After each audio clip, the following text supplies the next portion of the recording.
Saudi আরবের রিয়াদে Bangladesh green crescent সোসাইটির উদ্যোগে পবিত্র ঈদুল আজহা উপলক্ষে স্থানীয় বাথা ডিমোরা হোটেলের হলরুমে ঈদ পুনর্মিলনী অনুষ্ঠিত হয়েছে।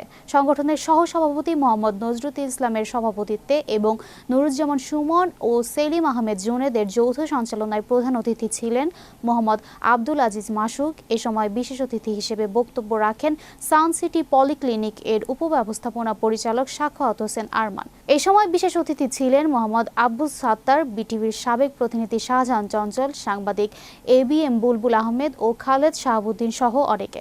এই সময় বক্তারা বলেন, বাংলাদেশ গ্রিন ক্রিসেন্ট সোসাইটি একটি আর্থ মানবিক সংগঠন। প্রবাসে অবস্থানরত সকল স্তরের মানুষের মধ্যে ভ্রাতৃত্ব, সম্প্রীতি ও ঐক্যের বন্ধন আরও সুদৃঢ় করার আহ্বান জানান তারা।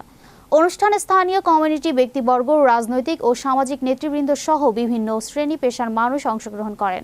অনুষ্ঠান শেষে উপস্থিত ছাত্রছাত্রীদের মাঝে কুইজ প্রতিযোগিতায় উত্তীর্ণকারীদের হাতে উপহার প্রদান করেন বাংলা স্কুলের শিক্ষিকা সঞ্জিদা আক্তার।